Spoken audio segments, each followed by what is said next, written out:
Well, hello there folks, I hope you're doing well. In this video we're going to be talking about chapter 9.5, mixing problems. If you're following along in your textbook, this is on page 421. So, yeah, mixing problems. In this section, we see how to formulate a differential equation for a mixing process. 9.3 and 9.4 was basically just physics problems, so we're going to move into slightly something you wouldn't see in physics or math with example number 1. Example number 2 is another math problem. So, sorry, like math 30 interest style problem. But in this case, we're going to be talking about mixing. So a tank contains 100 liter of salt water at a salt concentration of 15 grams per liter. So we have 100 liters per water of water. We have our initial concentration. Our initial concentration is equal to 15 grams per liter. So I'll put that as I, concentration I. Probably should have just used a C. Water containing 23 grams per liter of salt is pumped in at a rate of 3 liters per minute and being steadily stirred and pumped out at the same rate. So we have 23 grams per liter pumped in at 3 liters per minute, out at 3 liters per minute, and it's being stirred. So it says find or write a differential equation relating the amount of salt in the tank to the time. If we think about this, so initially at time 0, we have 15 grams per liter of salt in 100 liters, which gives us, wow, that should not be hard, so 1,500 grams of salt. So I have 1.5 kilograms of salt at the very initial start time. However, then I start adding more saltier water into it at a rate of 3 liters per minute. Given enough time, as we go toward infinity, that concentration is going to get closer and closer to our new concentration of 23 grams per liter. Or in other words, we're going to have 2.3 kilograms of salt, or closer and closer to that 2.3 kilograms of salt. As we swap out the 15 gram per liter water with the 23 gram per liter water. But it's going to be a process. So the whole idea of this equation is figuring out a relation between them. So there are 4 parts to this question. First, write a differential equation relating the amount of salt in the tank to the time. Second, find the general solution to this differential equation. Third, find a formula for the amount of salt in the tank at time t, which is obviously useful. And then finally, D, using that information, determine how much salt is in the tank after 1 hour. First of all, we need to define our variables for part A. So let A equal amount of salt in grams. Now I was going to put NaCl, that's just confusing. Amount of salt in grams.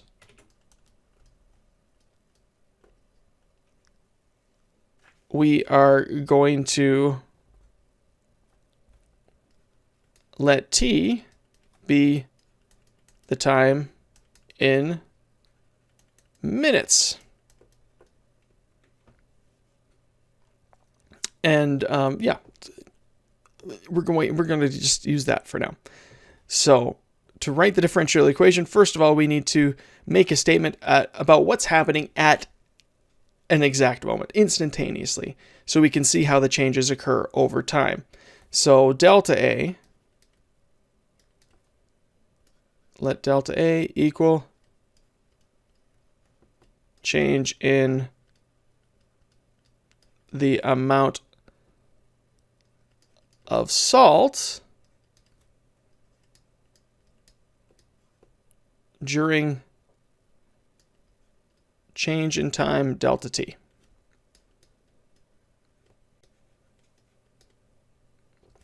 So the amount of salt at any given time is going to be equal to the amount of salt in minus the amount of salt out. The amount of salt in is easy because the amount of salt in, it's always coming in at 23 grams per liter per minute. So if it's coming in at 3 liters per minute, that means we get 69 grams of salt every minute coming in. But the amount going out is more difficult because it's being mixed with a concentration that is steadily increasing. So it's going to be an easy thing and a hard thing. So we're going to rewrite this once again, or we're going to replace, first of all, our salt in. So delta A is equal to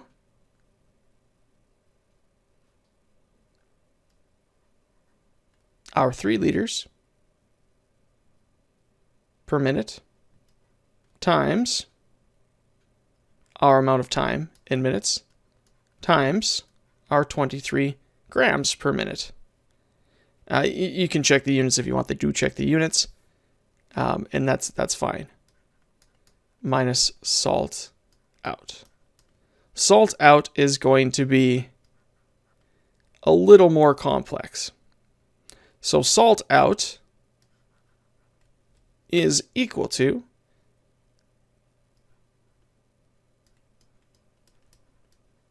and so I'm using square brackets to denote, well, first of all, because I use it in the textbook, but I'm using it to denote just kind of like a verbal expression of what we're talking about before we get into actual numbers and letters and stuff like that. So the amount of salt out obviously is going to be the volume of the water out multiplied by the concentration.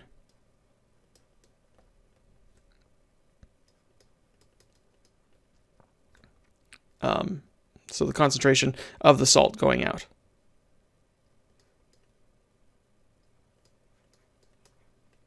The volume of the water going out is the same, always. So the volume of the water out, much like in the first case, is 3 liters per minute times the instantaneous moment in time, minutes, times, once again, the concentration of our salt.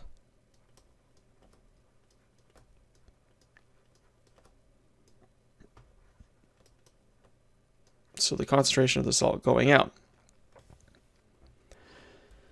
So if we go back to our original equation now, so we have 3 times delta x times 23 minus 3 times delta t, I think I said x last time, times concentration going out. So once again, we still don't know where we're at.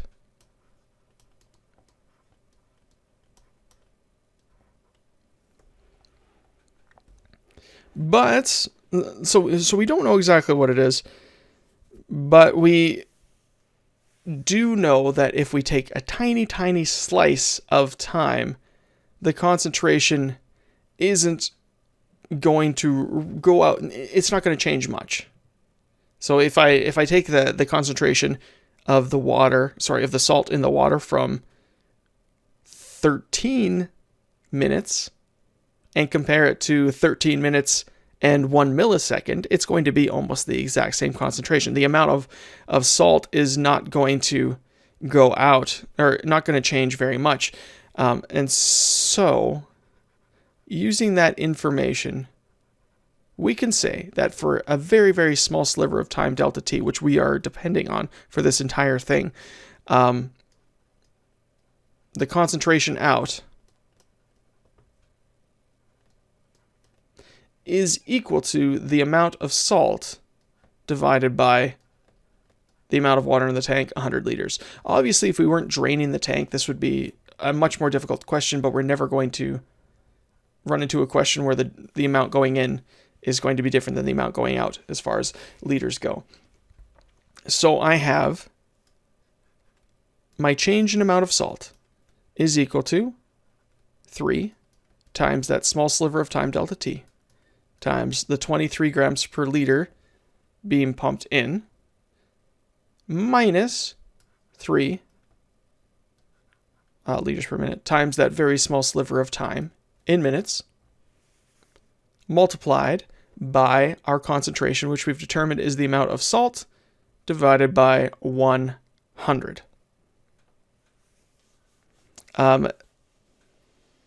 So what does this mean? Well, we can take this information and make it a slightly more simplified equation. You'll notice I have delta T in both of my equations here. So if I divide both sides by delta T, I'll find that the change in the amount over the change in a small sliver of time is equal to 3 times 23, which is 69, minus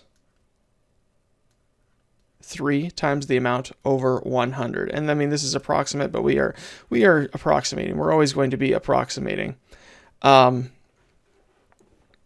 So as we go back to our initial, as we get closer and closer to zero, as that sliver of time, delta T, becomes closer and closer to zero, we find that, so I'll write it like this. It's been a while since we've seen limits. So as delta T gets closer and closer to zero, smaller and smaller slivers of time, we find that delta A over delta T is equivalent to the derivative of the function A with respect to T, dA over dt. So because of that, we can rewrite delta A over delta T as dA dt is equal to 69 minus 3A over 100. So this is our answer to the first part here. We hopefully that made sense. If it doesn't make sense, just I guess as a shortcut for these kinds of questions, know that the derivative with respect to time is equal to the rate that the water is being pumped in multiplied by the concentration, so 3 times 23 in this case, minus the rate that the water is being pumped out, once again 3, times A, which is our unknown variable, the amount that we're looking for in grams or kilograms, depending on the question, divided by the volume in liters. So the general form for these kinds of questions is this. It's rate in multiplied by concentration in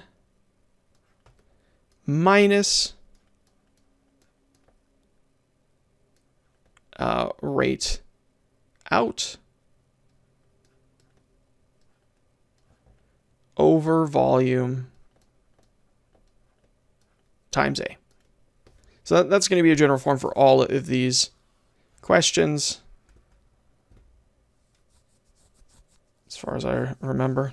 I hope so. So you might want to write that down. So that once again, that's dA by dt. dA dt is equal to rate in times concentration in minus rate out over volume times A. Moving on to part B. We now have our general formula. dA dt is equal to 69 minus 3A over 100. So part B, once again, as a reminder, is asking us to find the general solution of this differential equation. So the general solution is the antiderivative. So we're going to find the antiderivative. We have dA dt is equal to 69 minus 3A over 100. In order to find this derivative, however, we're going to have to use a new formula. If you recall the exponential form, so in 8.2 we were talking about exponential functions, the derivative of exponential functions. From that information, and just kind of by extension, and they get into this in 9.4, which we didn't do, of course, but for any derivative, so for an exponential derivative, or the derivative of an exponential function, which this is because we are adding salt and changing the concentration at an exponential rate. So for the derivative, if we just have the general form is equal to k times y, the antiderivative, which we are looking for, y, is equal to some constant c to the power, or multiplied by e to the power of ky. What does this mean for our case? It means that we want to, in order to find the antiderivative, we need to first rearrange our derivative form here, this guy, so that it is a constant multiplied by, or just a constant multiplied by what we want on the inside, more or less. So constant multiplied by a function. So what we have to do here, what we're going to do in order to keep things nice, and this is going to be a little weird, but we are going to take out for our constant everything that is multiplying a right now. So we're going to rewrite this equation. dA dt is equal to -3 over 100 multiplied by, we're going to put our a first.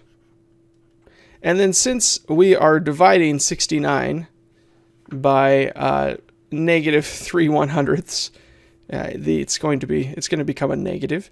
And 69 divided by 3/100ths gives us 2,300.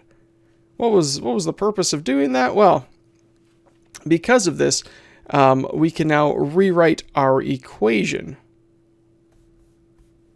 in this manner. Sorry, there is one more rule when rewriting this equation. So this is our first rule here. The second rule is that for an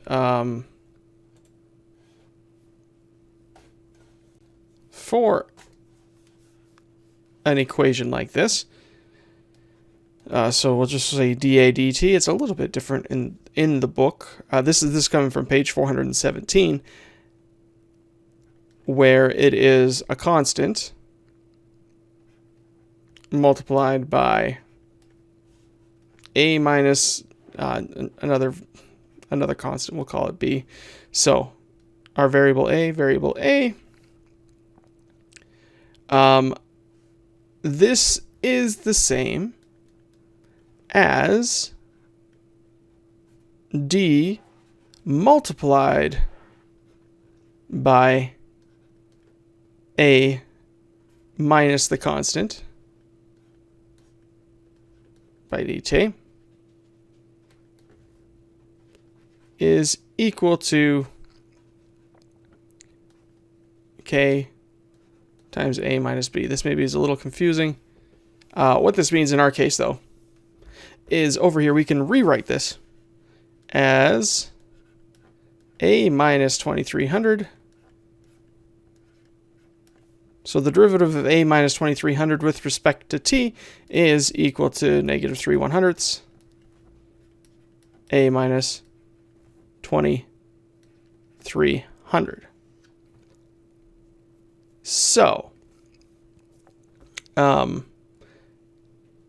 because of this, and using, once again, our rules up here, we can now rewrite this as a, taking the antiderivative, I guess, of both sides. So the antiderivative of the derivative of a minus 2300 is just a minus 2300, so that's our left side.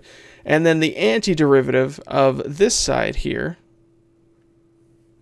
is our constant times e, so some unknown constant times e to the negative 3t over 100. So basically, these guys switched sides is kind of what it looks like. And we got this here. It's this is one of those things where you want to kind of just look at an example and follow it, because it might be a little confusing. So b here, this was b. For b, The general solution of the first equation is, according to these strange rules, a minus 2300 is equal to some constant c times e to the power of negative 3t over 100. So that's going to be our general form for B. For C, we want to take that general formula that we just found in B and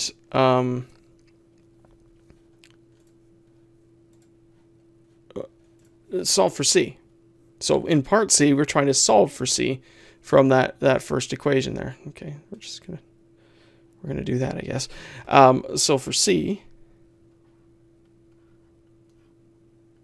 part C, let's put our original formula there, or that formula that we got in B. So A minus 2300 is equal to C times E to the power of negative 3t over 100.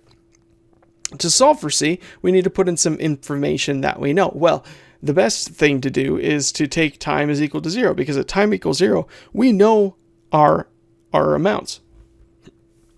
If you recall, earlier we defined A as equal to the amount of salt in the water in grams.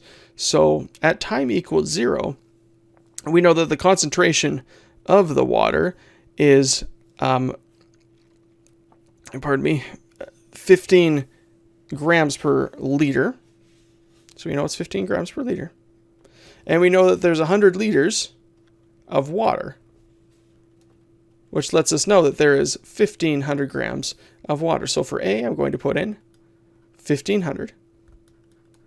So we have 1,500 minus 2,300 is equal to C times E to the power of negative 3 at time, but the time is 0. Negative 3 over 100. So this is equal to E to the power of 0, which is just equal to 1. So that tells us that C is equal to 1,500 minus 2,300.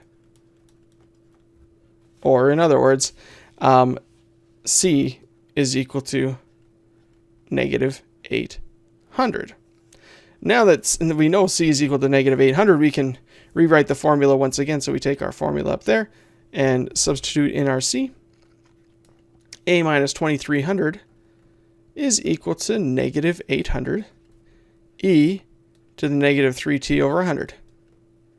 Or in a more convenient way, A is equal to 2,300 minus 800 e to the negative 3t over 100. So that is the answer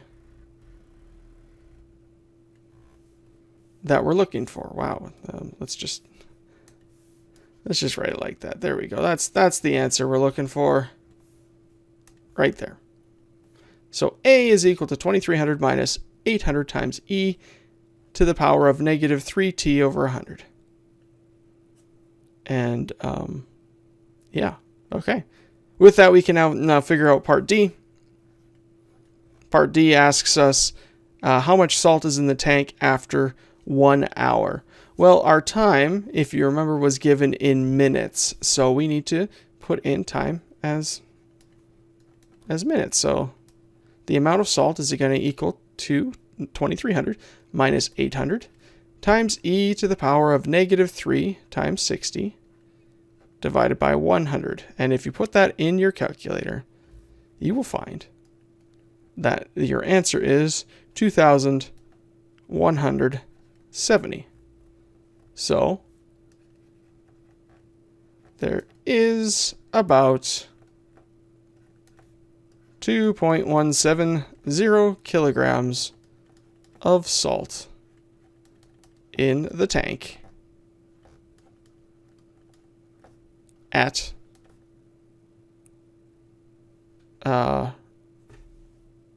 or after 1 hour. And that's it. Obviously, I mean, part B is probably the trickiest part of this. But just try your best, if you encounter one of these mixing problems, to follow this example. So that's it. I don't want to get into example 2. That's just compound savings.